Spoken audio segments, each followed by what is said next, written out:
Hi, everyone, and welcome to another A&B Horror Movies video. I'm Aaron, I'm Ben. and today we are very happy to have two directors on with us, directors, actors, producers. You guys wear multiple hats. Gabe Kasdorf and Gabe Martinez, welcome. Hey. Hi, yeah. Thanks for having us. This is Really going to be appreciate it. fun. Yeah, so we're really excited to talk about your new film, He's Dead and So Am I, which is streaming now, so make sure to check it out. But Gabe Kasdorf, let's start with you. Let's see, you are a actor, cinematographer, producer. You've worked in effects, which is awesome. And let's see, you starred in Wolf of Snow Hollow, which is a very funny film. You were also in Deadstream. Ben and I loved Deadstream. It was so good. And That was super fun. Yeah. oh yeah, that was awesome. And you starred in a Yellowstone episode, which is a great show. So welcome. We're happy to have you. Thank you. And let's see, we also have Gabe Martinez. You may notice that both their names are Gabe, so we're going to call Gabe Martinez Marty, so it's not confusing. We won't say, Gabe, we have a question for you. We'll make it make it a little clear and straightforward. So let's see, Gabe, you are a writer, a director, a composer. You both co-directed so He's Dead and So Am I, and you wrote the film. So welcome, thank you for being here. Yes, thank you so much. Super stoked to be here, brother. We are too. Ben, do you want to kick it off with the first question? Yeah. So I guess this is kind of to both of you. So whoever wants to lead first. How did the whole idea come around, really, of making a comedy horror? Would you say? Murder mystery too, right? Yeah. And kind of a musical too at times. Yeah. Yeah. A genre-bending chameleon indie darling. Let's just say that, you know? Yeah. Yes. Oh, it's great. Keep it simple. Yeah. It's so, yeah, we wanted it to just do the easiest thing ever, you know. No, Gabe and I have been friends for years. We've worked on a few of each other's things over the years, and yeah, just like as far as friends who, like to make entertainment and be entertained. I'll steal that from you, Gabe. We've always been, in each other's worlds there. And finally we just said, hey, we need to just make our own damn movie. We need to do our own thing, entirely us. And we had some support financially, and we were going to make something that was going to be, pretty big on a small scale, budget wise. And all that kind of fell apart. So we said, okay, well, now it's just us, just you and me. And I certainly don't want to, diss any of our amazing cast and crew, because of course it wasn't just us. But at the early stage of it, we said, okay, well, what can we do if the two of us only are the ones that are funding it, producing this thing? What's the type of story we could tell? These are the parameters, basically budget and time. Like, what story could we tell? What could we do? What would we want to do? And we got to work, man. We were so determined to make something. We said, we're going to make something. It's going to have our, stamp on it. It's going to have my like weird sense of humor. And yeah, we I had the idea for He's Dead in like a journal from, I don't know, 10, 12 years ago, maybe longer, where it was like, oh, he's dead and so am I, a couple of ghosts. Like I usually come up with like a title and like jot it down. I'm a big like notebook guy. And I was like, two ghosts that are jerks are stuck in purgatory, the end. I didn't know what else to do with that. And then, yeah, like went through probably 15, 16 iterations of what the story could be, went on a tangent and wrote a totally separate screenplay for a totally different thing, had way too many characters. And we decided that wasn't going to work. So we made it really small and tight. And I wrote the first draft of He's Dead, and then Gabe and I just kind of workshopped and played with it until it became the movie. That's amazing. That's an awesome answer as well. Very witty and clever, I must say. Very well done. Your writing was very impressive and funny. The one-liners in the film are, I don't know, there are too many to mention here. And Melanie Stone is fantastic. Yeah, the What's ghost that? facts in it. I was going to ask about the ghost facts. Yeah, that's so good. Yeah. Yes. In fact, I watched it with a friend of mine. I've rewatched it. A friend of mine was over, and he was commenting on the ghost facts. And so my question for you, which is kind of a fun question, is: did you always know you were going to have ghost facts come across the screen, and what kind of research did you do to come up with those ghost facts?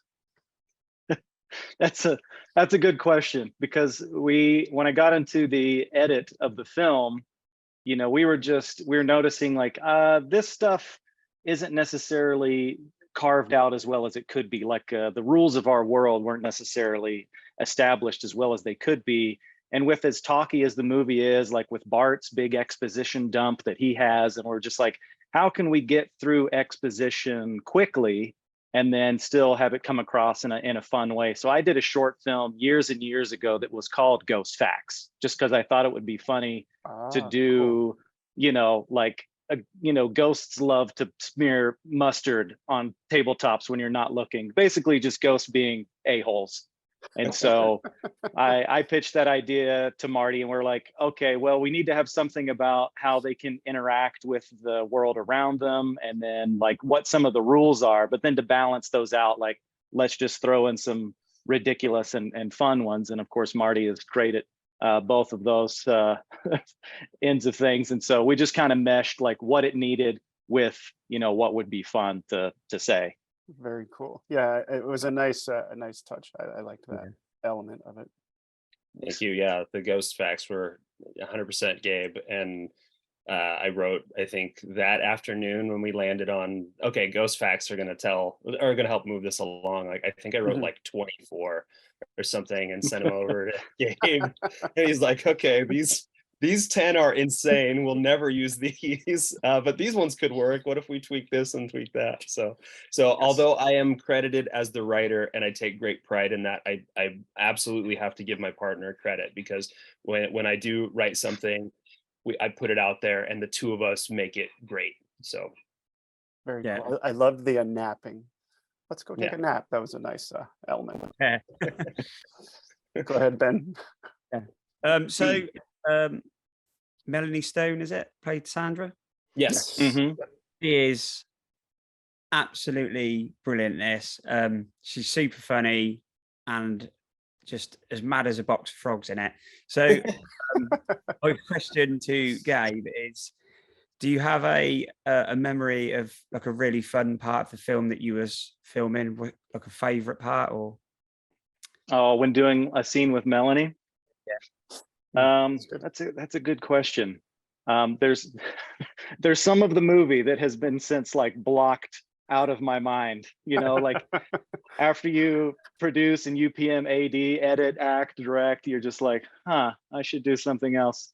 But Melanie was awesome, because I'd known her for a long time, and when we originally made the script, it was like a buddy comedy between two guys. And then when we sent the script over, I was like, hey, it'd be great is to have my friend Melanie play this role, so we could have this, like fun and kind of unlikable female character. Like that would just be a nice dynamic. So I mean, I like our argument that we have whenever Daphne leaves. Like that moment was fun because it feels like a real tonal shift in the story, so that one was fun to do.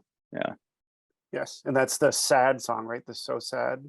Yeah. The song. That's what precedes the sad montage. So funny, yeah. Right? They go off and then they come back together. It's a great moment. Yeah. It's just such a well-balanced act between you both. It really is fun to watch. So I just like to say well done with that, actually. Oh, thank you. Yeah, the chemistry between you two in the film is extraordinary. So I've also sorry, Aaron, I just got to ask. Yeah, go ahead, man. My partner watched a bit of it with me, and she is a huge Back to the Future fan. And I'm just wondering, was Sandra supposed to be dressed like Marty McFly? Because she picked that straight away. 100%. That's on you. Yeah. Yeah. Okay. 100%. So Sandy is named after Sandra Bullock, who I love, and she's absolutely dressed like Marty McFly, because Michael J. Fox is an American treasure, or Canadian. I don't know where he's from exactly. We've adopted him as one of our own wherever he's from. Yes, we've taken him. Yes. Yeah, we just thought that'd be fun when Gabe and I were putting wardrobe and everything together, and Emily, who did so much of our wardrobe, when we were playing with the different ideas, we were like, okay, well, they died in this, and this is what they're going to be in for the whole movie. So number one, that makes it easier because it's one outfit and that's it, which was great, except we just had to keep everyone's stuff clean, which really sucked. It was hard to do. But yeah, it was like, okay, well, what are we going to do? What do we have access to that's, pretty cheap and believable that someone, would be wearing on a camping trip in the 80s? And it was like, oh, here you go. Nod to, one of the greatest films ever made, Back to the Future. So Yes. Oh, that's a good observation. But now that you mention it, you're totally right. I didn't even pick up on that. Well, I wanted to talk a little bit about the music, because music does play a pretty big role in the film, whether it's actual singing or the songs that are added in. I love the moment where you see the flashback of how they actually perished, with that very 80 kind of cheesy 80s pop song. Can you speak a little bit about the music aspect of it, and how, if that was challenging, or if you always planned on having musical elements in the film? yeah, Gabe can handle most of this because he worked really closely with Brendan and Doug, and especially Brendan on the soundtrack music. But I will say, from my perspective, yes, the original script had probably 6 or 7 musical moments. A lot of it like Sandy singing to pass the time, because it's like you're stuck in 30 purgatory. years, yeah. Yeah, what are you gonna do? You got, the conversations you're gonna have with one another are gonna be pretty limited after 30 years. So she's entertaining herself, she's passing the time. So we had a lot of that, and then I did like a whole scratch track, like music for the movie, knowing it was going to be thrown in the garbage. But I just did this like, okay, hey, I think this would be fun, and there were tons of silly songs, and Gabe was a fantastic editor, as he is, and he was like, most of these are just dumb. Like, he was very sweet. He didn't say dumb, but he's like most of these, come on, man, we can't do that, and so then the sad song was one of my like super silly ones that stayed in there. That was still like, one take, garage band. I was just like playing piano and everyone's sad, Oh, it's so good, yeah. Yeah, thank you. Yeah, I I love love that. I love that part. But Gabe and Brendan can speak so much more, or Gabe on Brendan's behalf. Yeah, Brendan was one of the first guys that I contacted about the movie, because having been in this for a while, it's just, having good. And Brendan, not only did he compose the music, but he was our re-recording artist, or ADR. He did all of our sound, so he took care of everything. And I was like, that's going to be such an important part of the film. I talked to him and I said, hey man, if you'll do music for this, like free reign, like whatever you want to do. And so some of those musical choices in there, well, the majority of the musical choices are his, so it's whenever there's like the demon running through the woods trying to steal the trailer, he's like, well, what if we do something that's upbeat and kind of contrapuntal instead of, dark and serious? And I'm like, yeah, man, do it. And so we sat and we did a lot of those things. And we had discussions about the music that Marty had written, because it was, I think a lot of those songs came in like pretty close to production. And so we didn't have time to record our scratch tracks to do playback on set. And there were so many of them. So we're like, well, story wise, how do we justify this? Like, well, let's say that, in this world, there's no background music for her. She's having to generate all of her own songs. So there's not going to be music. So that way Mel could sing a cappella. And if it worked on set, great. And if not, then it would be an easy kind of ADR session. And then, the sad song, I get the story that's fun to tell with it is that it's no secret from Brendan. He hated that song. Yeah. It was the only song in there that he and Doug weren't responsible for. And so when the song was first sent, because he's got a great ear and a perfectionist, he's like, oh, this is off key and this is out of tune and whatever else. And we're like, it's supposed to be like not that great, in terms of technicality. And he's like, no. And then when I finally put the visuals to the music, he was like, oh, okay, yeah. When the reporter from like earlier is like screaming, he was like, that's worth it enough right there. So Yes. all Oh, that was worked out. oh yeah, to throw the reporter in, getting really angry. That was because that was like a pickup day that we did, this side story, but he had like 4 lines. No, I love him. But it ended up taking us like 4 hours because for whatever, we had to move locations and it was getting really noisy. So that was him just like being frustrated at like us having to spend 4 hours And to it made it record into like the movie. 8 lines. Yeah. And I was just like, yeah, that's a very genuine that's moment. Let's great. throw that in. Yeah. Awesome. You mentioned Doug and Brandon. Can you just say their names just for those watching? Yeah, Brendan, full- by the way, and Doug May. So they have a combination of music they're called By the Way May, and they're on SoundCloud, SoundCloud and Spotify. They have lots of albums out. So yeah. Awesome. Yeah, we absolutely love what they did. I just, one more thing musically, we were all kind of, Gabe lives down the street from Brendan and Doug, and I'm down here in Los Angeles, and this was at the height of COVID when we were doing all the music and sound mixing and everything. So Gabe and I would talk. Very rarely I'd like Zoom in with them because it was like, hey, Gabe and Brendan have this shorthand, like let them do it. It's cool. I have utmost faith that it would be awesome, and it is. But I remember Brendan was really struggling with like Bart's theme. He was like, what he was throwing in like wasn't working. It wasn't this thing, and Gabe was like, do you have any suggestions? And I was like, well, what if we did like an old timey instrument, like a squeeze box or like a harpsichord, and like that's his thing, and not used in the movie, and that's totally fine. But Gabe was like, well, yeah, I don't know. I'll talk to him. We'll see what's going on.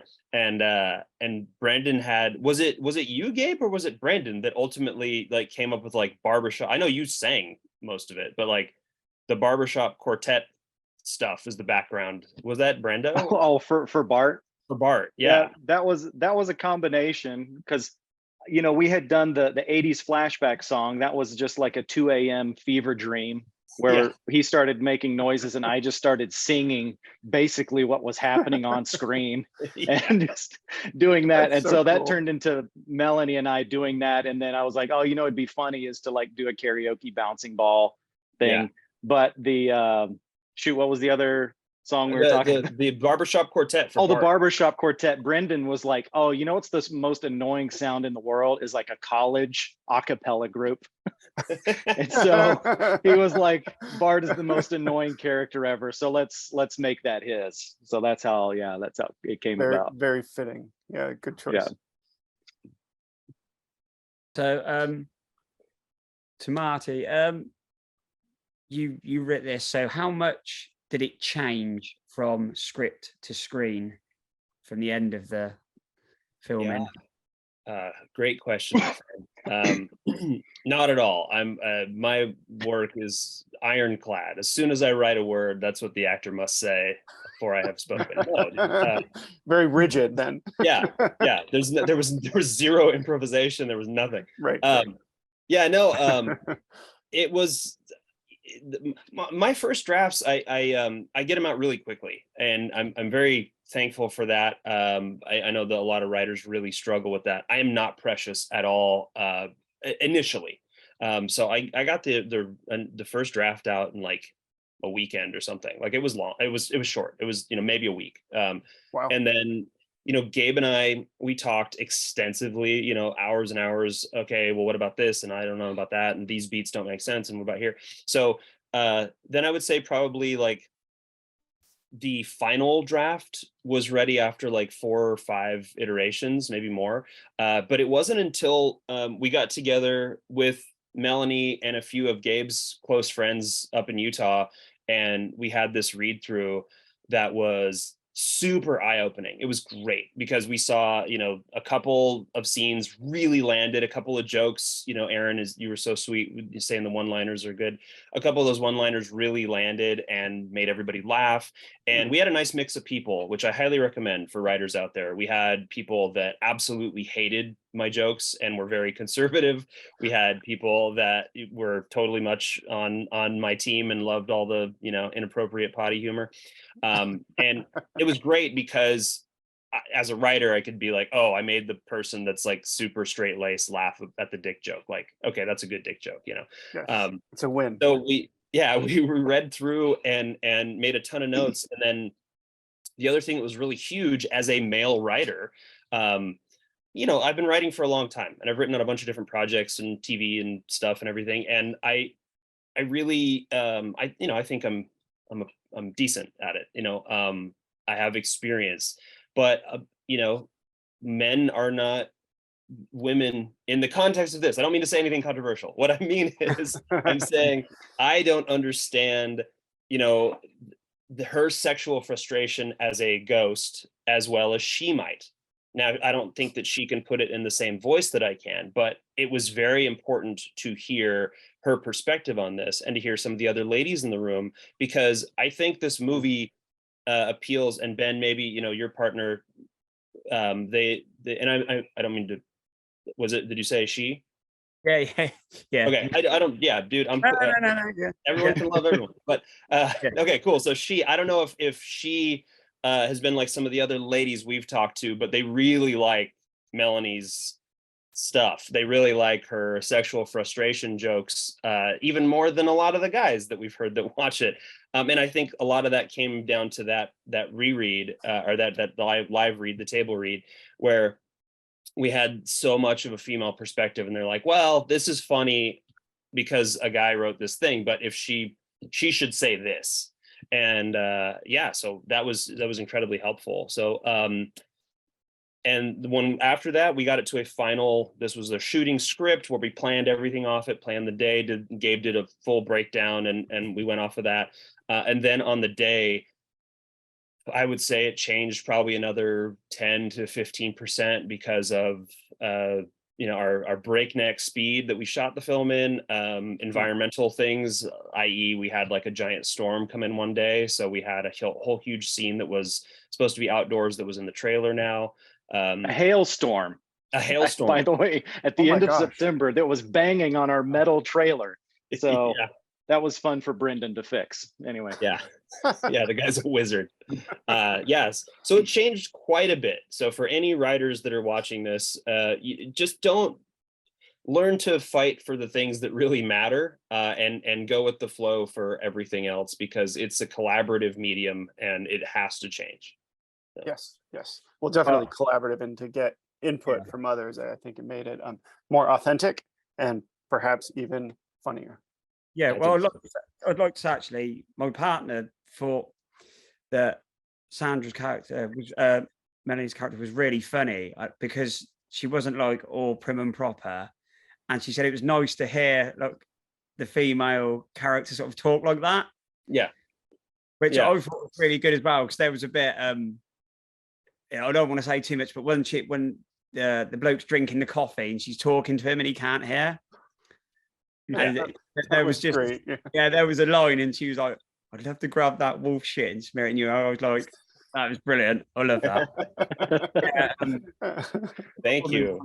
My partner thought she was really funny too. Thank you very much. Yeah, that's me. I'm the bloke. I was just going to drinking, say, I think that's you. Yeah. Yeah. I'm not an actor. It's so different with a beard. That's mad. Yeah. It's being economic. Yeah. Yeah. You were so excited to do it too, weren't you? Oh, buddy, you know me. I just love acting, you know. Oh, it was so good. And you say coffee at the How end. hard was it to just sit there and like there's nobody there talking to you though when she's saying that in your ear? Well, Because you did a really good job. You just carried on. I was like, well, thank you very much. First of all, I only have one mode of acting, and that is complete ham. So I was just a dope the whole time. So that wasn't hard to stay in that dopey character. But much like Gabe talking, like, okay, yeah, after working on this movie for a million hours, parts of it are lost. It's the same with writing, dude. Like, I think I'm funny, and I hear my stuff and I go, I'm great. I'm the greatest writer. Haha, I'm hilarious. At that point, I had like read it and heard it being read 600 times. So none of it was funny to me anymore. So I was able to just sit there and stare at the beautiful landscape and just be the whipping boy, you know? Yeah, that was a great moment.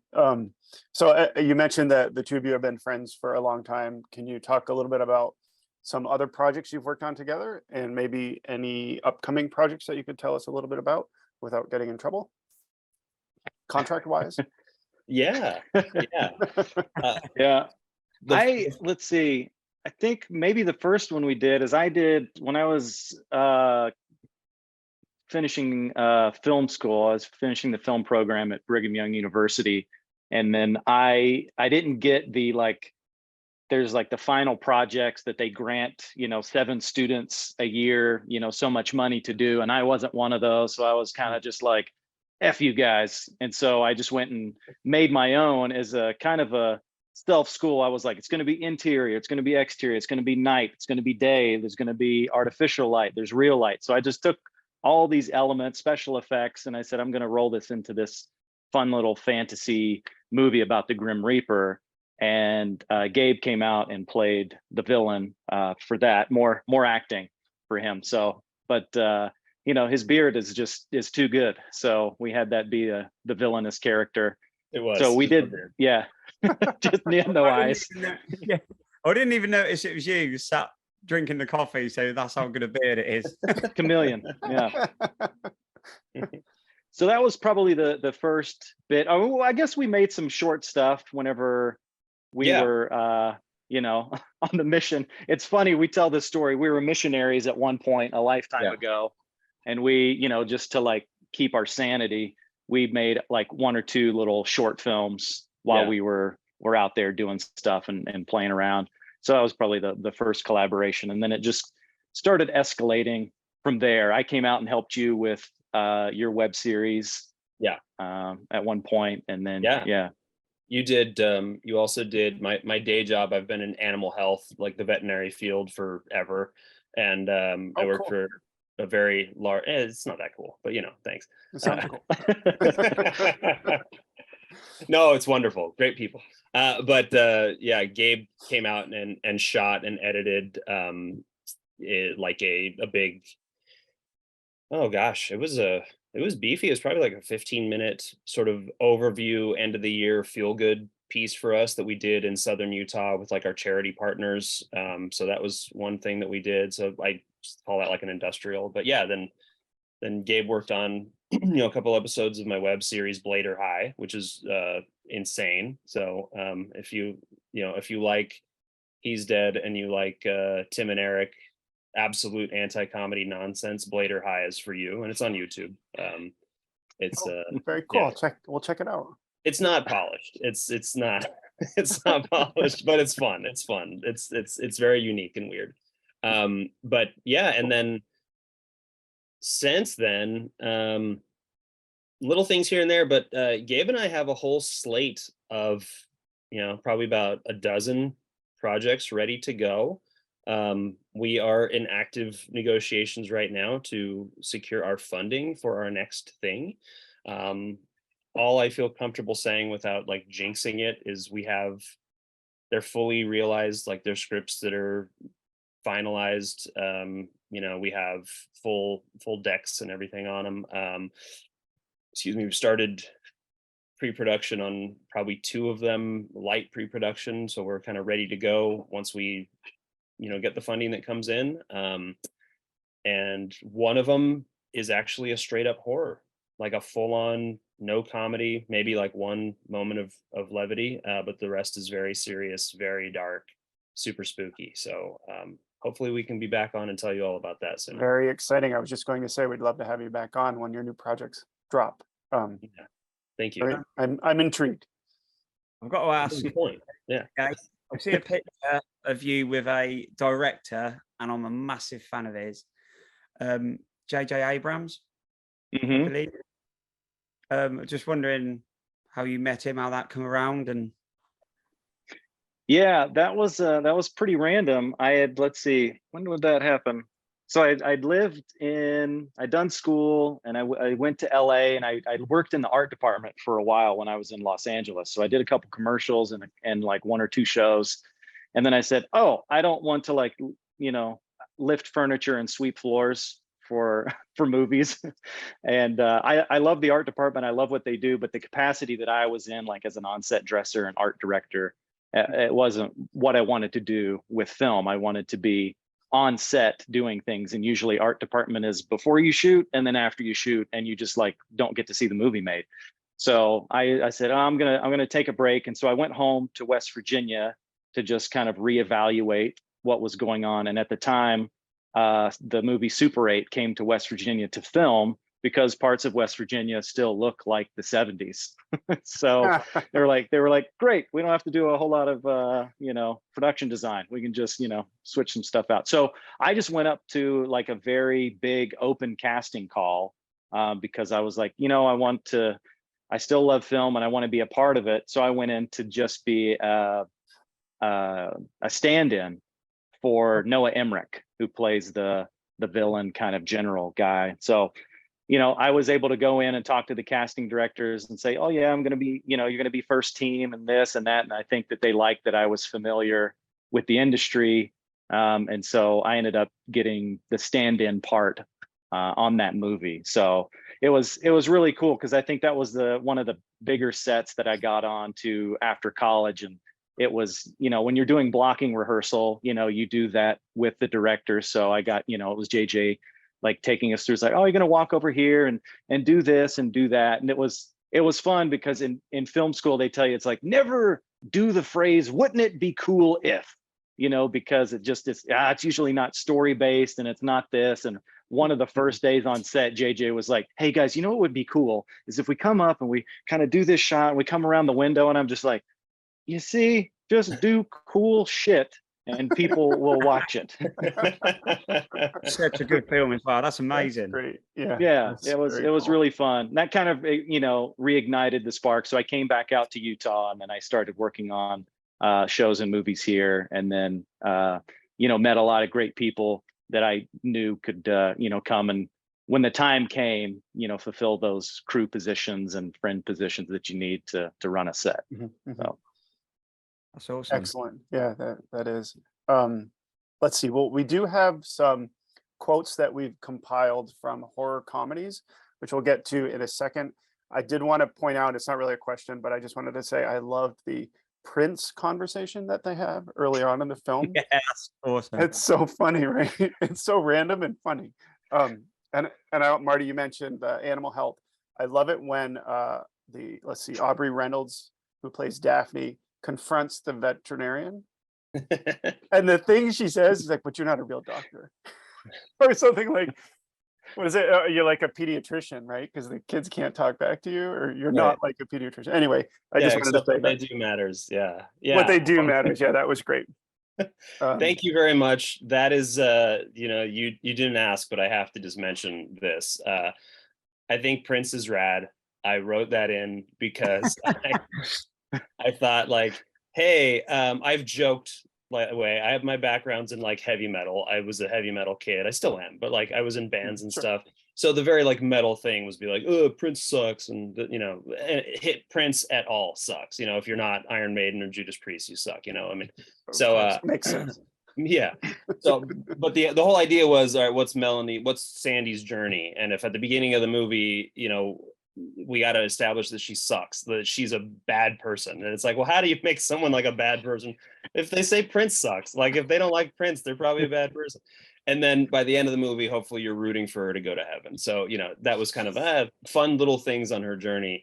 Yes. But the other piece, the veterinary thing, that was absolutely from my, day-to-day life. I had to throw just absolute venom in there because I'm friends with a lot of lovely veterinarians and technicians and executives in that world. And I was like, I'm going to say just the meanest shit that I could ever say and see what they think. And they all that have seen it absolutely love that scene. So that's my nod to those. Very funny. Yes. It's Thank very you. funny. Actually, with the ending as well, I was like, oh, come on.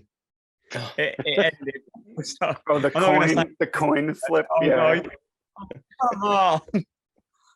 Well, So, yeah, yeah, I mean, that's 2 out of 3. open to interpretation, I mean, there's obviously we're not doing Yeah. spoilers, but I mean, that's your call. What happens at the end of the movie? Who knows? It's our Christopher Nolan Inception with the spinning top. Oh yeah. That's good. There is a clue in there letting you know what happened, and it has to do with the camera movement throughout the entire movie. So that's kind of maybe that's too much of a spoiler. I'm gonna edit that out. No, I love it. Yeah, but that informs kind of Sandy's fate. Kind of like, I tried to go all film school and like put all these like, subtext and subconscious things in there. And I think, some of them play and other ones are probably just indulgence for me. You're like, hey, wouldn't it be the same deal? Wouldn't it be cool if, the camera never moved on our dead characters, or they only moved from right to left, and, stuff like that. And I don't know, maybe it helps subconsciously, but anyway. I'll have to go back and watch the ending again. I know, I'm gonna have to now. Yeah. You have to watch That's the whole movie again now. Whole with that movie. in That's mind. how we get Yes. views every time there's a new Easter egg. I'm like, oh, you didn't catch that? Well, start at the beginning Go and through. at minute Yes. 85:47. See if you catch it. Yeah. All right. Awesome. Great answers and comments. This has been a blast chatting with you. So like I said, we've got some horror comedies, movie quotes. Hopefully they're not too difficult. Ben, do you want me to go first? I'm the worst at this. Actually, Ben, I'm you gonna should go suck first. at this. I don't know. I think you'll know. Ben, why don't you go first, since Okay. you know why. All right. Yeah. So let's go to the Winchester, have a nice cold pint, and wait for this to all blow over. Yeah, that's Yeah. Edgar Wright's. Shaun of the Dead. Yeah. See, told you not to. There we go. difficult. It's Yeah. the English accent, wasn't it? Right. the Yeah. Winchester. Dead giveaway. Yeah. Are there a lot of pubs called the Winchester over there? Yeah, there is. There is. Okay. Dude, they have the greatest pub names ever. It's like, the hammer and nail, like the strangled butcher. Yeah. Like they're just the slaughtered lamb. the slaughtered lamb. Exactly. Yeah, but A those lot are of, real. It's Fox wild. and the Hound as well. About Yeah. Fox and yeah. So Yeah. Good to know. Okay, I think this one's probably easy too. I've got good news and bad news, girls. The good news is your dates are here. Man, good news and bad news, girls. I The think good news. if you finished The with bad second news is time, they're dead. yeah, that might help. Yeah, I should have thrown that in there. Oh my gosh, 80s. I'm the worst. Oh, this is terrible. No. Tom Atkins. I don't subscribe to the Atkins diet. It's I wouldn't know that. It's Bad night, news is night they're of the dead. Creeps. Yeah. Remember, Sorry. he's in the sorority house. He's at the window. And Yeah, the slimy things. I'm terrible. I'm sorry. Letting everyone Yikes. There. Yeah. Well, 1 out of 2. You're on a roll. Ben, why don't you go next? It's pronounced Frankenstein. Is that right? Have I said that down. right? Oh, yeah, young Frankenstein. Yeah, Mel so- Brooks. Yeah, that was good enough. Magic. Threw that one in. That one in. This next one might be a little bit more challenging. Your mother ate my dog. Ate my dog. Peter Jackson. Not bad taste. Brain dead. Yes, or Dead Alive. Yeah, Brain Dead Dead. alive. Yeah. Yeah. Oh, nice. See, not too Yeah. difficult. Okay. Ben, back Well, to you with the hints. Thank you. with the hints. Yes. Oh, I nearly read the title then. Drink that potion and you'll never grow even one day older. Don't drink it and continue to watch yourself rot. For some reason, I'm thinking like Idle Hands with Seth Green, but I don't think that's it. I can't say anything because I've not seen this film. Oh, okay. Oh, Goldie Hawn and Meryl Streep are in it. oh, Death Becomes Her. Yes, there you go. That's right. This one I just watched the other day. I love this movie. Okay. Oh, Heidi Ho, officer. We've had a doozy of a day. There we were minding our own business, just doing chores around the house when kids started killing themselves all over my property. Is that The is that kids have gone Cooties? crazy. No. Nope. 2 guys are in it. They're in a cabin in the woods. Oh, Tucker and Dale versus Evil. Yeah, Tucker and Dale. yeah, that Yeah. movie's great. I love yeah. that Yeah, movie. that's super fun. We got your friend, right? And they're like, Yeah. run. Those guys are good. All right. Was we that got- shot in West Virginia, Gabe? It seems like it, right? Yeah. I doubt it. West Okay. Virginia doesn't have the infrastructure to bring in a lot of movies. Yeah. I like that they made the cabin look like the cabin in Evil Dead. Yeah. There's one scene in it when the cabin blows up. It looks just like Evil Dead cabin. Yeah. Have you guys seen the new? Yeah, of course you have. You've seen like the new Evil Dead. Yeah, right? the Rise. Evil Yeah, Dead Rise. Rise. Yeah, yeah. we have differing opinions. I liked it. Ben wasn't a fan.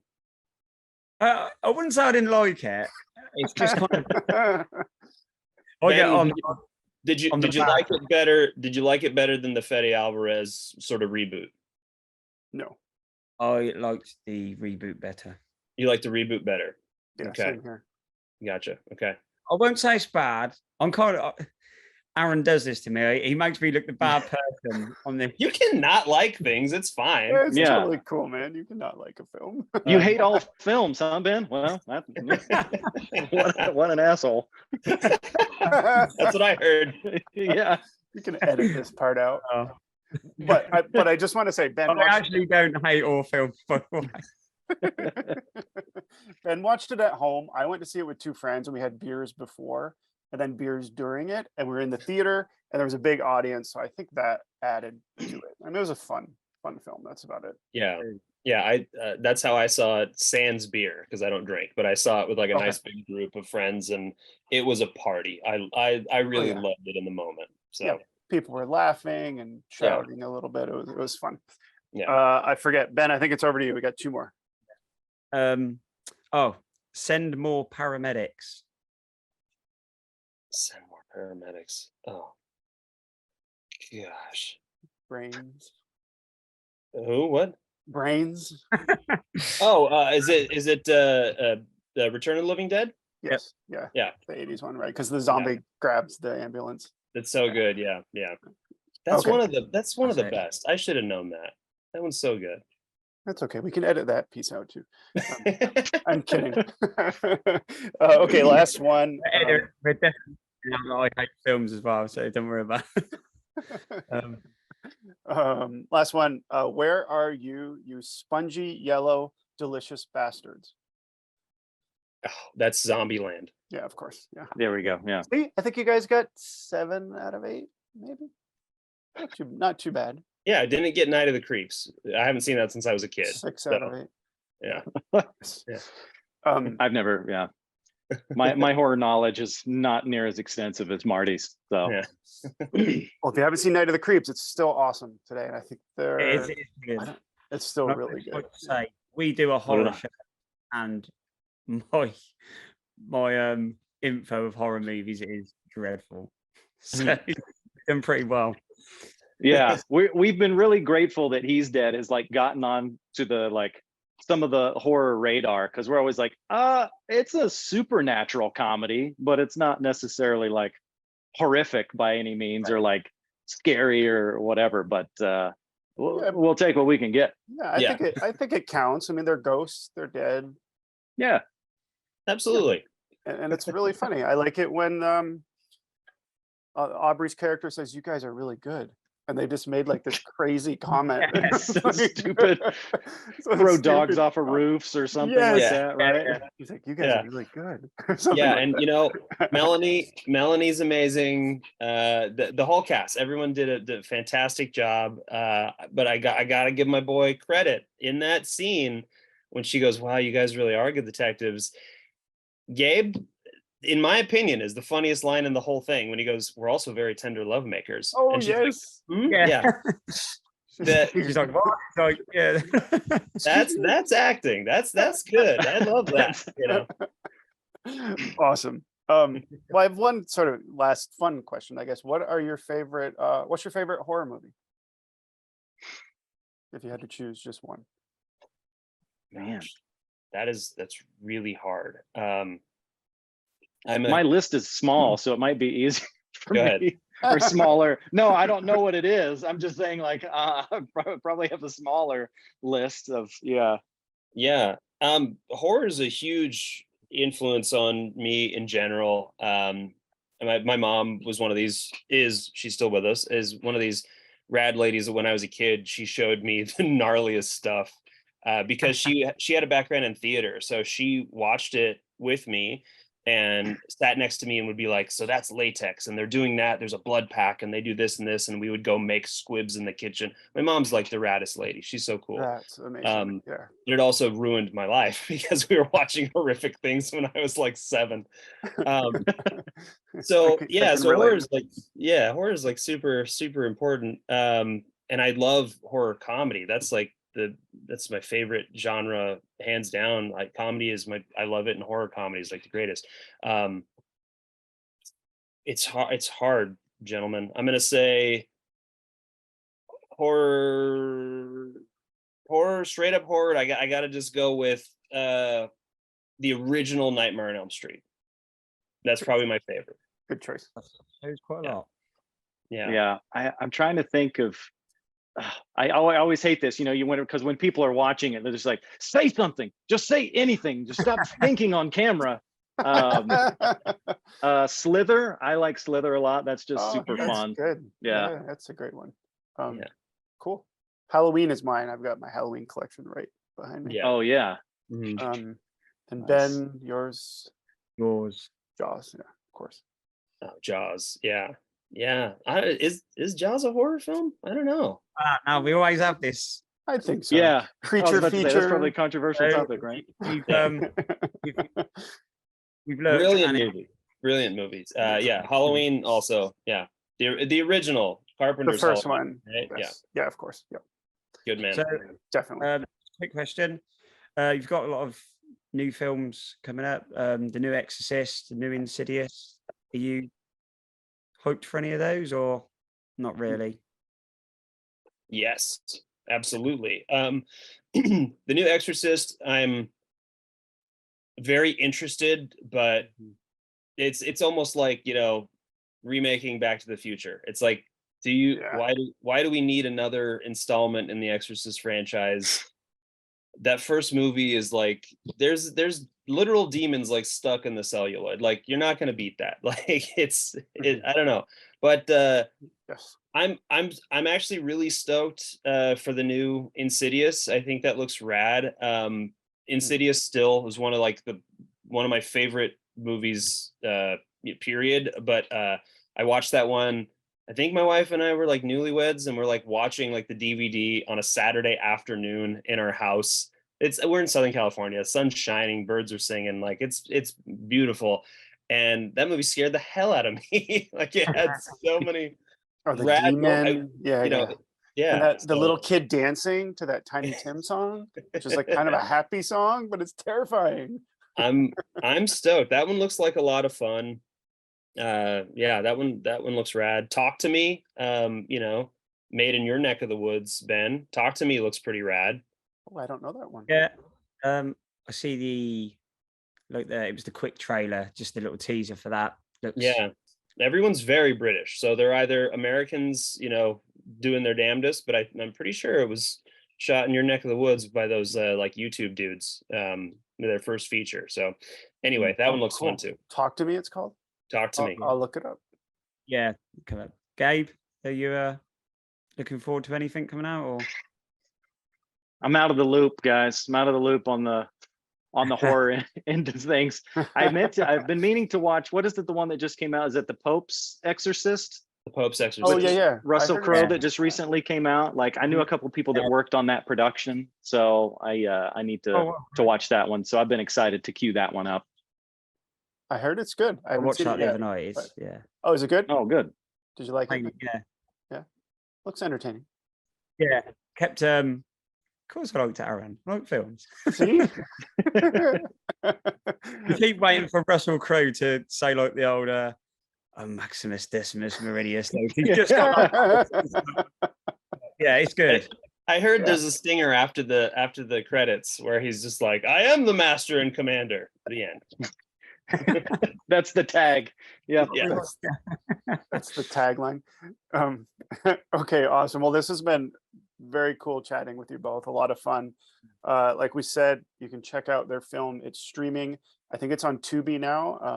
I saw it pop up there, which is very exciting. So He's Dead and So Am I. Watch it. You'll like it. Both Ben and I really enjoyed it. Great film. Let's see. So if you have anything you'd like us to cover in a future video, add a comment and we will consider it. Yes, we Go to Instagram. I'll add comments. Yes. Oh, please do. Yes. Yeah. Go Guys, ahead, thank Ben. you so much for having Yeah. us. This is a blast. Yeah. We hope everyone enjoys the movie. Still on Amazon in the US and the UK. It's on Sky TV in the UK as well. And yeah, on Tubi. Oh, cool. And hopefully a physical copy soon. Yeah, definitely. Let's hope so. Ben and I need Use all the more. way. Yeah. So I just want to say, if you haven't seen the film, go and watch it. Super fun, super funny, and the characters are actually quite lovable, I'd say. And And charming. Yes. yeah, definitely. So go and watch it. It's brilliant. Thank you Thanks, guys. Ross. Really appreciate it. Awesome. Yeah. Thank you. Thank you. Bye, All everyone. right. Have a great one. Talk to Hey, you later. take care. Bye-bye.